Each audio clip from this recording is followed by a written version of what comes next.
말씀으로 하루를 여는 복된 새벽, 하나님이 우리에게 주시는 귀한 말씀은 구약성경 시편 12편 1절 말씀이 되겠습니다.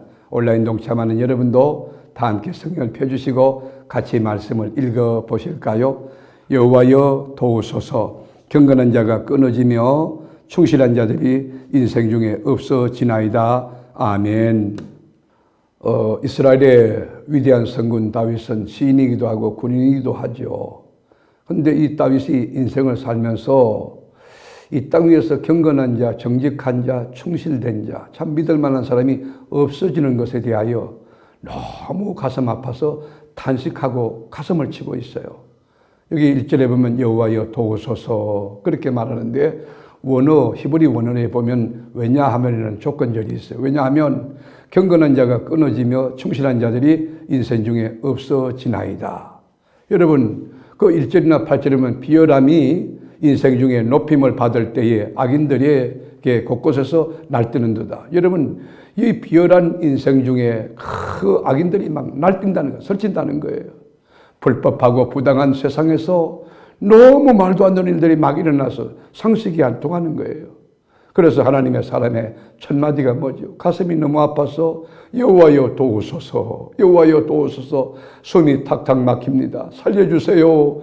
애원하는 것입니다. 여러분 다윗의 관심이 뭘까요? 이 땅에서 성공 추세일까요? 그렇지 않아요. 다윗의 관심, 다윗이 붙잡는 키워드는 경건이에요. 거룩한 사람 되는 거예요. 충실한 사람 되는 거예요. 신실한 사람 되는 거예요.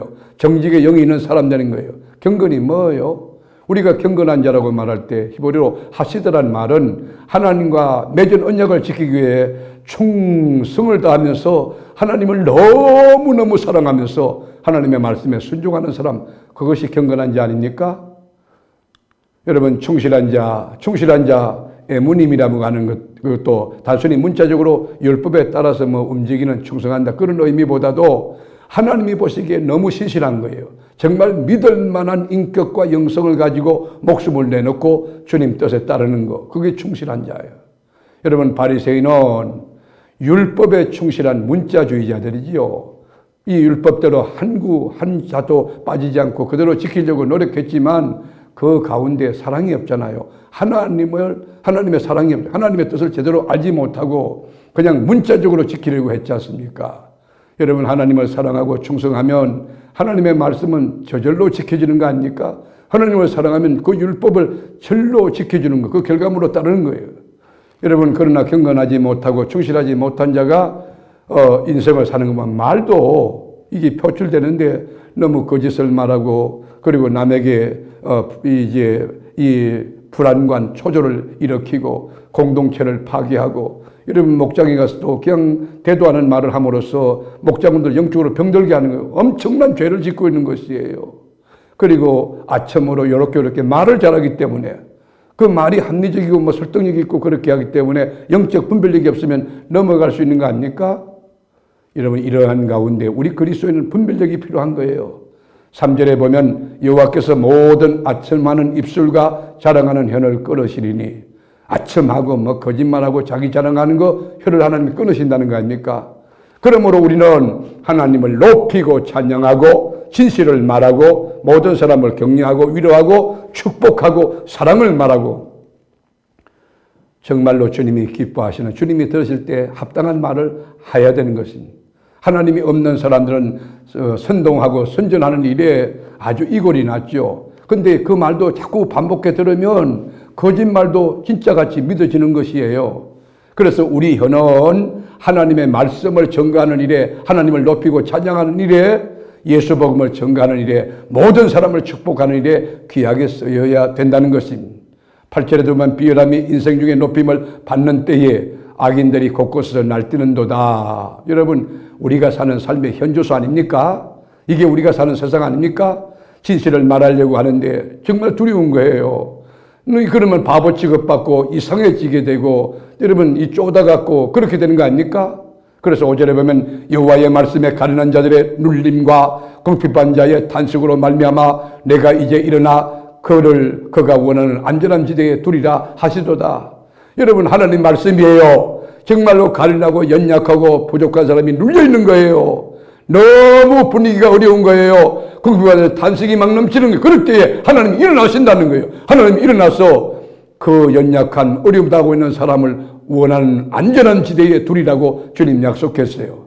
여러분, 사람은 혼자 있어도 우리 안에 양심이 있습니다. 성령의 역사가 있습니다. 말씀이 있습니다. 믿음이 있습니다. 그러므로 하늘을 쳐다볼 때에 천지를 창조하신 하나님이 보여지고, 바다를 가서 여러분 파도를 칠 때는 볼 때도 하나님의 음성이 들려지는, 하나님을 경외하고 하나님을 믿고 하나님을 두려워하는 영이 있어야 되는 거 아닙니까?